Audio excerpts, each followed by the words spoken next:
비바람이 몰아치던 어느 날 저녁에 목동이 양떼를 몰고 동굴을 찾아 피신하였습니다. 들어갔더니 그곳에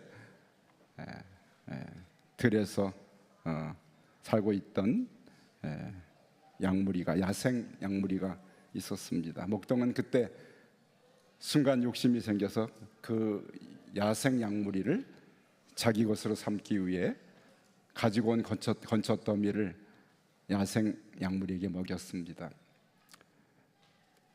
저녁이 지나고 아침이 됐을 때 야생 양무리들은 힘을 얻어가지고 동굴을 뛰쳐나갑니다. 목동이 아무리 가로막아도 막을 수가 없었죠. 그리고 마침내 자기 양떼를 돌아보니까 밤새 아무것도 먹지 못한 자신의 양들은 비틀거리며 아주 힘을 잃은 상태가 된 것을 보게 됐다는 이야기가 있습니다. 지나친 욕심으로 모두를 가지려 하면 오히려 소중한 한 가지마저도 잃어버리는 그러한 교훈을 얻게 되죠. 단 하나라는 책을 쓴 저자가 책에서 당신에게 가장 중요한 단 하나가 무엇인가 라는 질문을 반복해서 던지고 있습니다. 인생의 성공과 행복, 그리고 그것에 정말 중요한 단 하나는 나에게 무엇인가, 이것을 물어보는 질문입니다. 여러분, 내 인생에서 가장 소중한 한 가지는 뭘까? 가정을 행복하게 만드는 정말 소중한 한 가지, 내 삶에 정말 바꿀 수 없는 소중한 한 가지가 과연 무엇일까 생각을 하게 됩니다. 우리는 살아가면서 자꾸 인생에 뭔가를 더하고 보태려고 합니다.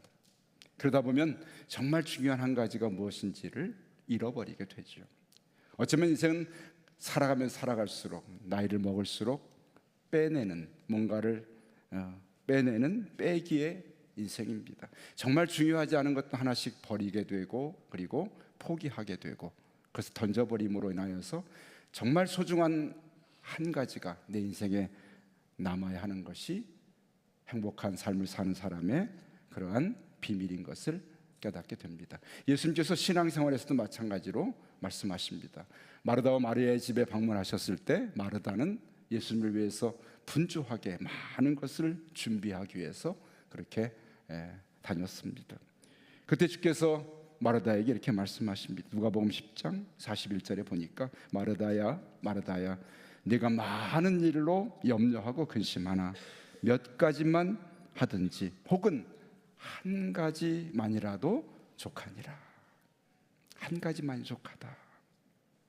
다른 버전으로 보게 되면 정말 중요한 것은 오직 하나뿐이다 라고 주께서 마르다에게 말씀하십니다. 마리아가 선택한 예수님의 발 아래, 발치에 앉아서 말씀을 듣는 그것이 가장 중요하다고 주께서 말씀하십니다. 즉 정말 중요한 것은 우리 신앙생활에서 주 예수 그리스도 그분에게 집중하는 삶을 살아가는 것, 그것이 신앙의 가장 중요한 것이죠. 이것을 잃어버리고 다른 것으로 우리는 분주하게 일하고 다니고 그것을 얻으려고 계속 뭔가를 더하지만, 그러나 그것들이 우리를 진정한 신앙으로 이끌지 못한다는 사실입니다. 오늘 본문에서도 다윗이 27편을 쓰면서 사울을 비롯한 많은 대적들이 자신을 쫓아오고 자신을 위협하고 해치려 할 때 그가 한 가지를 구한다고 그렇게 고백합니다. 재물도 아니고 승리도 아니고 안전도 아니었습니다. 오늘 4절에 보니까 내가 여호와께 바라는 한 가지 일이 있다, 그것을 구하겠다, 이렇게 말합니다. 그는 그런 고난의 삶, 어려운 삶의 환경 속에서 그는 무엇을 한 가지 구했을까? 원문에서는요 이렇게 시작합니다. 한 가지 일 내가 여호와께 바라고 그것을 구한다. 다윗의 마음속에 정말 중요한 한 가지가 무엇인지를 붙들고 그것을 놓지 않으려는 그런 마음을 가지고 한 가지 일에 대해서 자신이 오늘 고백하고 노래하고 있습니다. 다윗이 붙들었던 한 가지는 과연 뭘까요? 4절, 5절, 6절에 세 절에 나오는 단어가 있는데 같은 것을 노래로 바꾸어서, 단어를 바꾸어서 반복하고 있습니다. 여러분 4절에 보면 내가 여호와께 바라는 한 가지를 그것을 구하는데 그것은 무엇입니까? 내가 평생에 여호와의 집에 살면서, 그렇죠? 그의 성전에서 사모할 것이다. 여호와의 집, 그의 성전. 5절에서도 여호와께서 환난 날에 나를 그의 초막 속에 비밀히 지키시고 그의 장막 은밀한 곳에 나를 숨기셨다. 6절은 이렇게 말하죠. 이제 내 머리가 나를 둘러싼 내 원수 위에 들리리. 내가 그의 장막에서 즐거운 제사를 드리겠다. 다윗은 여호와의 집, 성전, 초막, 장막이라고 표현했지만 한 가지입니다. 하나님을 만나고 그분을 제사하고 예배하는 성전에 대한 사모함을 이야기합니다. 나의 단 하나의 소원이 있다면, 오직 한 가지가 있다면, 내 한평생 여호와의 집에서 살면서 여호와의 아름다움을 보면서 성전에서 주님께 예배하는 것이 나의 평생의 소원입니다 라는 고백이 오늘 다윗이 올려드린 한 가지의 소원의 고백인 것을 보게 됩니다. 성전에 거한다는 것은 무엇일까요? 하나님과의 영적인 깊은 교제를 나누겠다는 그런 소원을 말하고 있겠죠. 성전은 어떤 곳입니까? 하나님 앞에 짐승을 가져와서 제사하는 곳이 성전이고, 그리고 순례자들이 그것을 찾아와서 하나님을 임재를 경험하는 것이 바로 성전입니다. 오늘 시편은 대부분 이 성전을 바라보거나 성전을 사모하고 성전에 오른 사람들의 노래가 바로 시편입니다. 그런데 여러분, 이 시편은 1편부터 150편까지 놀랍게도 그들이 살았던 삶의 환경들이 여러 가지 고난과 역경과 때로는 전쟁 중에 또는 환난 가운데 불렀던 노래지만, 이 시편 하나하나 한 편도 예외 없이 시편 안에는 강한 활력 있고 힘이 솟는 그러한 영적인 힘이 표현된 것이 바로 시편의 특징입니다. 그 속에는 알 수 없는 영적인 힘이 담겨 있는데, 바로 그것이 바로 성전에서 시작된 일인 것을 노래하고 있습니다. 우리 믿는 자들의 즐거움은 바로 성전에 깊이 뿌리를 내리고 있는 것이죠. 그래서 오늘 4절에 다시 보게 되면 다윗은 내가 여호와께 바라는 한 가지를, 그것을 구하는데 내가 한평생 내 평생에 여호와의 집에 살면서 여호와의 아름다움을 바라보며 그의 성전에서 그를 사모하는 그것이라. 아멘. 이것이 다윗의 한 가지 구하는 일이고, 그를 때로 하나님 앞에 춤추게 만들고 여러 가지 고난 가운데서도 모든 고난을 능히 이겨낼 수 있는 힘이 되게 했던 그 힘의 근원이 바로 여기에 있었음을 노래하고 있습니다. 특별히 여러분, 오늘 4절의 말씀 가운데 한 가지 단어에 우리가 눈을 돌립니다. 여호와의 아름다움을 바라본다. 이렇게 성전에서 여호와의 아름다움을 바라본다. 성전의 아름다움이 아니라 하나님의 아름다움을 바라본다. 그것은 바로 예배 가운데 주시는 하나님의 영광을 의미합니다. 하나님의 집에 모여서 예배할 때만이 볼 수 있는 그 아름다움을 이야기합니다. 사랑하는 성도들은 각각 한 분 한 분이 하나님 보실 때 아름다운 꽃과 같은 분들입니다. 그런데 여러분, 꽃의 비밀은 뭔지 아십니까?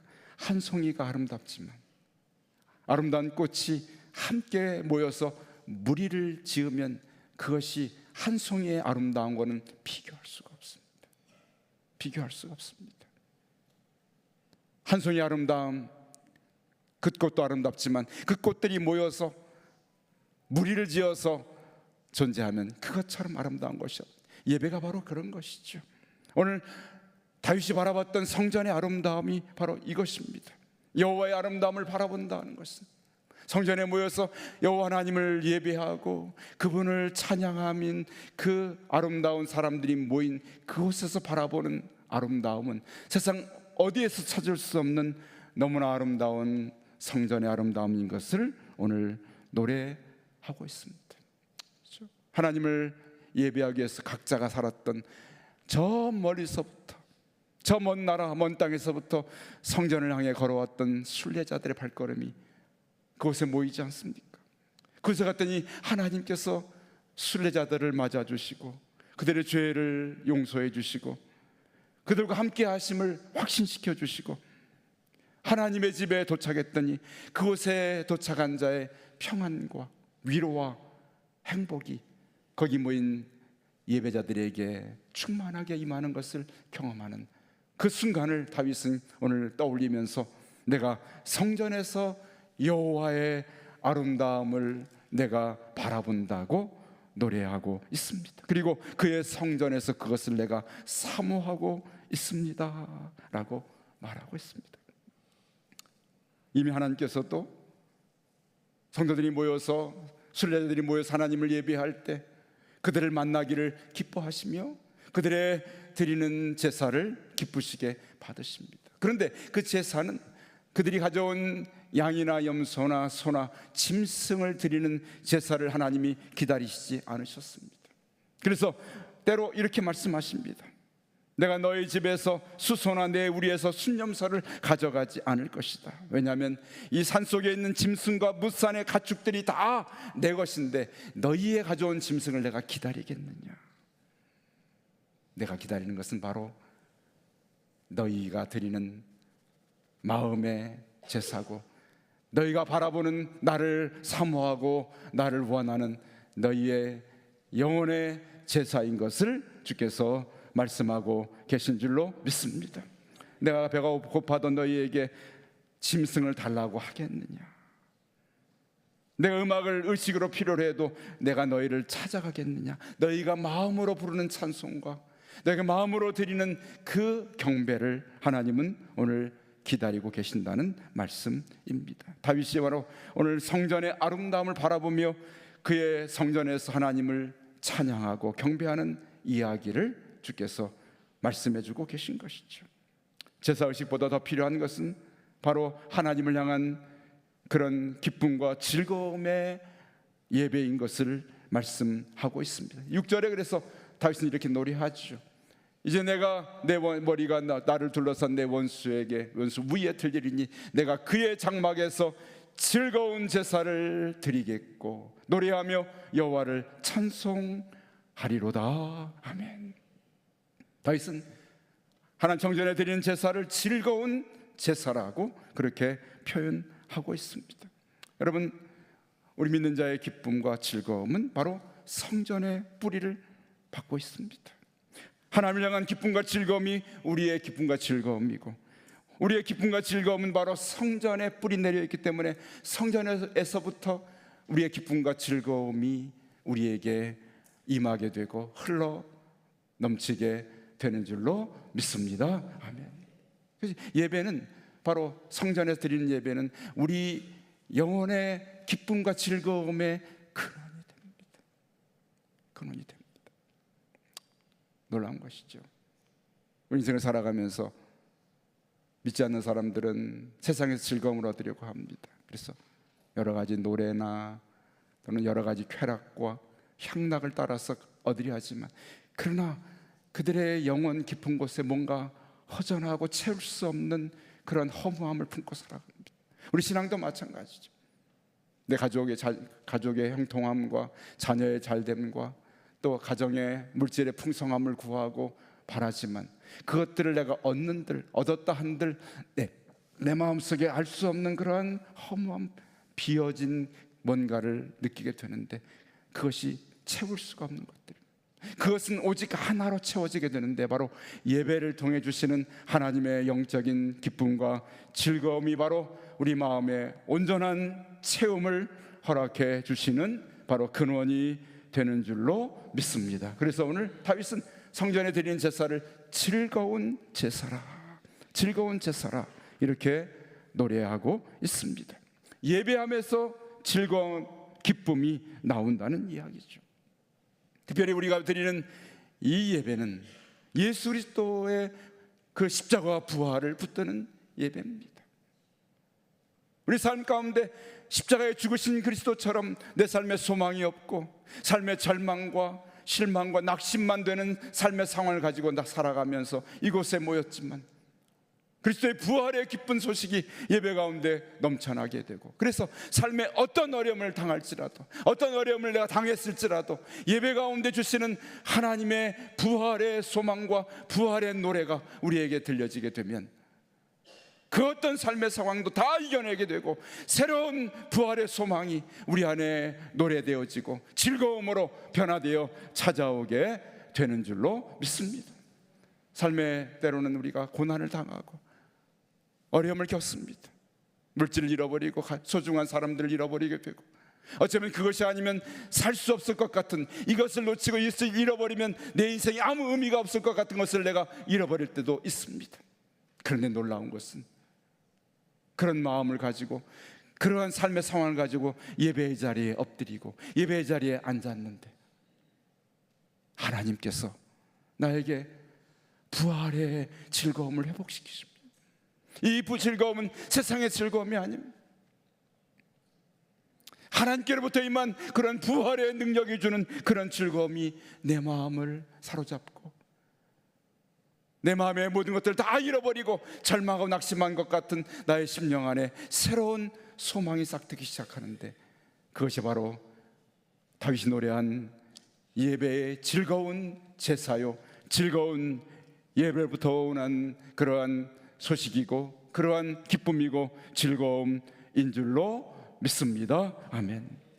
참된 예배는 우리 마음속에 즐거움을, 영적인 즐거움을 회복하게 하시고 하나님의 아름다움에 붙들려서 하나님의 임재를 경험하고 내 삶의 모든 두려움과 잃어버림과 그런 삶의 절망에서 나를 새로운 소망으로 이끌어주는 힘과 능력이 바로 즐거운 제사를 드린 자에게 주시는 하나님의 선물인 줄로 믿습니다. 아멘.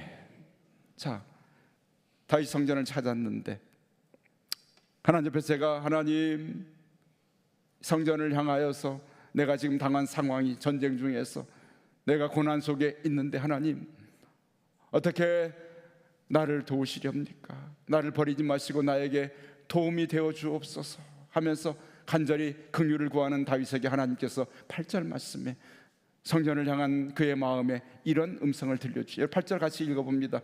너희는 내 얼굴을 찾으라 하실 때에 내가 마음으로 주께 말하되 여호와여 내가 주의 얼굴을 찾으리이다 하였나이다. 다시 한번, 너희는 내 얼굴을 찾으라 하실 때에 내가 마음으로 주께 말하되 여호와여 내가 주의 얼굴을 찾으리이다 하였나이다. 아멘. 다윗이 성전을 향해서 나아갈 때, 그 마음이 나갈 때 하나님께서 그에게 음성을 들려주시는데 8절이죠. 너희는 내 얼굴을 찾으라 주께서 말씀하셨다는 겁니다. 너는 내 얼굴을 찾으라. 여러분, 예배 가운데 하나님의 얼굴을 찾고 계십니까? 너는 내 얼굴을 찾으라. 주께서 저의 이름을 부르시면서 너는 내 얼굴을 찾으라. 여러분도 자신의 이름을 부르면서 병호야 너는 내 얼굴을 찾으라. 여러분 이름을 부르면서 한번 해보십시오. 마음속으로 병호야 내 얼굴을, 너는 내 얼굴을 찾으라. 저는 제 이름이 참 마음에 안 듭니다. 써놔도 안 예쁘고 불러도 안 예뻐요. 이름을 바꾸고 싶지만 우리 아버님이 실망하실까 봐 못 바꿔요. 이제 바꾸면 뭐합니까? 나이 다 인생 다 살고 나서 이제 와서 바꾸면 그대로 살아야지. 그래도 하나님께서 병호야 너는 내 얼굴을 찾으라, 내 얼굴을 찾으라 이렇게 부르시는 거예요. 한 목사님이 예배 때마다 찬송을 부릅니다. 주리 하나님 하늘에 계시니, 이분 부르는데 예배 시작할 때잖아요. 성도들이 저 문을 보면서 오늘 노래는 입으로 주 우리 하나님 부르는데 눈은, 마음은 오늘 누가 안 왔나, 누가 저 자리에 안 앉았네, 저 성도가 오늘 저 성도가 좀 말썽을 부렸지. 지금 마음은, 노래는 입술로 주 우리 하나님을 부르는데 자기 눈과 생각은 전혀 하나님을 찾지 않더라고요. 어느 날 그걸 깨달은 거예요. 너무 깨달은 거예요. 그리고 나서 그 다음부터 하나님, 내가 눈을 감고 이제는 사람을 보지 않고 세상을 보지 않고 나의 환경을 보지 않고 내 부르는 찬송 주 하나님만을 내가 찾겠습니다. 회개한 거죠. 예배하면서 입술로는 하나님을 노래하고 입술로 하나님 말씀을 선포하고 입술로는 기도하는데 마음은 하나님 얼굴을 찾지 않다는 거죠. 자신의 삶 속에 그래서 일주일 동안에 하나님 얼굴만을 구하는 시간을 정해뒀다고 합니다. 내 이날 이 시간만은 오직 하나님 얼굴만을 바라보고 그 얼굴만을 구하는 시간을 갖겠다. 그 이후로 그 목사님의 마음속에 너무나 큰 은혜가 임하였어요. 세상에 어떤 걱정 근심이 나를 둘러싸고 오늘 바울이 고백한 대로 천만 군대가 나를 진치고 전쟁이 일어나 나를 치려해도 내가 두려워하지 아니하고 여전히 태어나리로다. 마음속에 너무나 강같은 평화가 그 마음속에 임하는 것을 하나님 얼굴만을 구하는 시간. 여러분, 오늘 예배 가운데서 우리가 하나님 얼굴, 그분 한 분을 구하고 그분의 얼굴을 내가 만나지 못하고 한다면, 대면하지 못한다면 무슨 소용이 있겠습니까? 오늘 다윗이 원한 것이 아니라 8절에 보면 하나님이 다윗에게 먼저 성전을 사모하는 다윗에게 먼저 말씀하시기를, 다윗아 너는 내 얼굴을 찾으라 라고 그렇게 하나님이 하셨다고 고백합니다. 다윗이 그래서 내가 마음으로 주께 말하기를, 8절에 그렇죠, 여호와여 내가 주의 얼굴을 찾으리이다. 아멘. 하나님, 내가 주의 얼굴을 찾습니다. 내가 주의 얼굴을 찾습니다. 하나님이 누구신지, 나를 어떻게 대하고 계신지, 그가 어떤 성품으로 나를 지금까지 참아주고 기다려주시고 맞아주셨는지. 그렇죠? 구약 성도들은 하나님을 대면하고 싶었지만 너무나 두려웠고 때로는 죽음을 의미했기 때문에 하나님의 얼굴을 볼 수가 없었습니다.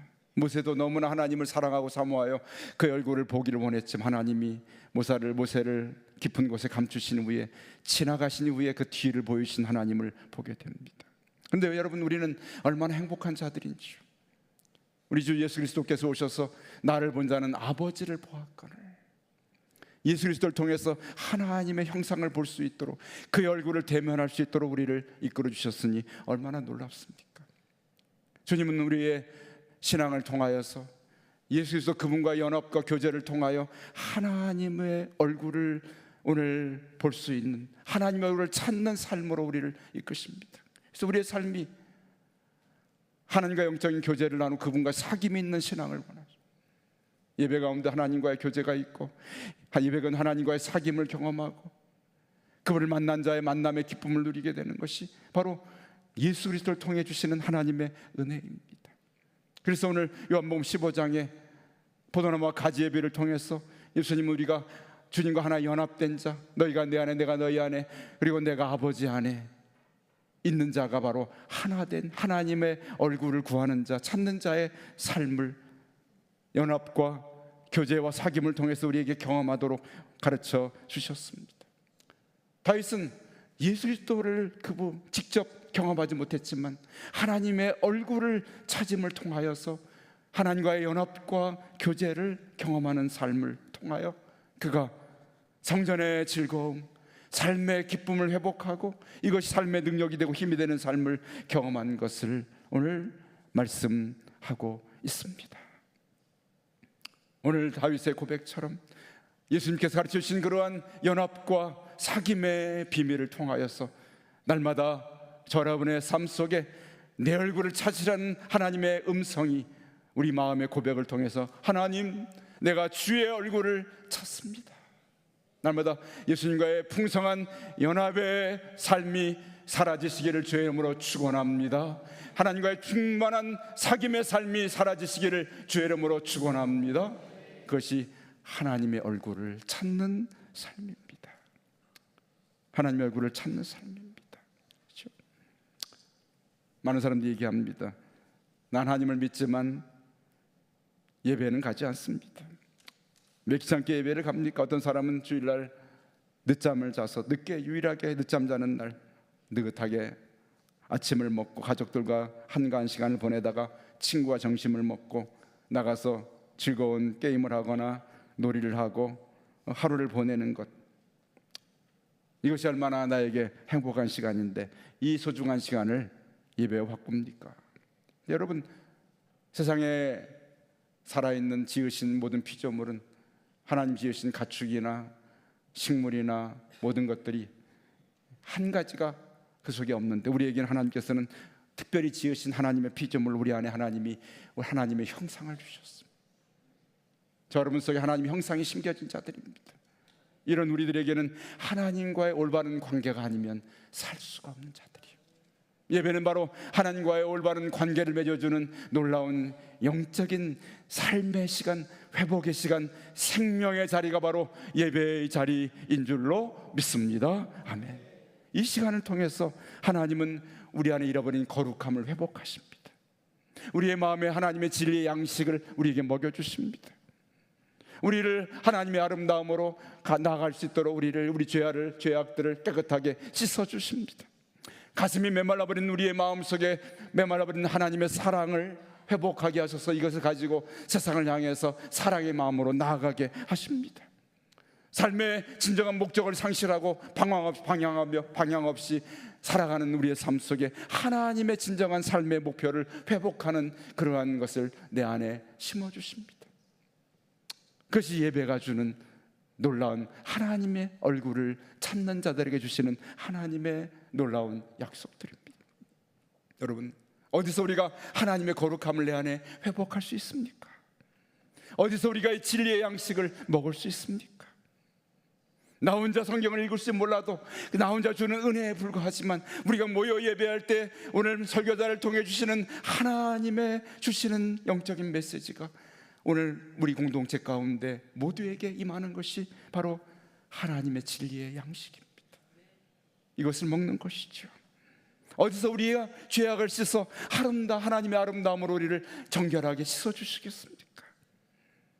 우리의 메말라버린 그런 우리 가슴의 사랑이 어디서 채워져서 세상에 나가 사람을 사랑하고 세상을 사랑하고 가족을 사랑하고 일터를 사랑하는 힘이 어디서 채워지겠습니까? 내 인생에 향방 없는 삶을 살아가다가 잃어버린 그런 삶의 방향을 잃어버리고 살다가 어디서 진정으로 내가 남은 생애를 어디로 나가야 할지를 진정한 목표와 삶의 목적을 회복하는 자리가 어디서 이루어지겠습니까? 예배 가운데 주시는 하나님의 선물입니다. 다윗은 이것을 알았기 때문에 하나님, 내가 평생에 여호와의 집에 살면서 여호와의 아름다움을 보고 싶습니다. 내 평생에 하나님의 집에서 즐거운 제사를 드리며 내 삶의 즐거움을 그곳에서 공급받고 받기를 원합니다. 하나님의 얼굴을 내가 찾으며 하나님의 얼굴을 대면한 자의 거룩함이 회복되어지고 하나님의 신령한 양식들을 먹으며 죄악을 씻어주신 하나님의 아름다움을 경험하고 메말라버린 나의 심령 안에 죄 사랑이 채워지고 그리고 잃어버린 삶의 방향을 다시 한번 발견하는 은혜가 예배 가운데 임하게 하여 주옵소서. 오늘 다윗의 이러한 고백이 예배하는 우리 사랑하는 성도들 모두의 고백이 되고 다윗의 체험이 우리 모두의 체험이 되어야 할 줄로 믿습니다. 성전에서 하나님의 아름다움을 볼 수 있는 눈이 열려지기를 원합니다. 성전에서 예배할 때 내 마음에 세상 그 모든 어떤 것도 빼앗을 수 없는 내 안에 진정한 영적인 즐거움이 회복되는 자리가 되시기를 원합니다. 이곳에서 하나님의 얼굴을 바라보고 나서 거룩함이 회복되어지고 하나님의 주시는 영적인 양식을 먹으며 신령한 양식을 먹으며 나를 정결하게 씻으시는 그 거룩함을 아름다움을 회복하고 하나님, 메마른 내 심령 안에 사랑이 다시 한번 채워지고 삶의 방향을 다시 한번 확인하는 자리가 되게 하옵소서. 기도할 때 오늘 예배 가운데 동일한 다윗이 경험한 동일한 아름다움과 즐거움이 회복되어지고 하나님의 얼굴을 찾는 자의 행복이 날마다 공급되어지는 복된 자리가 되시기를 주의 이름으로 간절히 축원합니다. 아멘.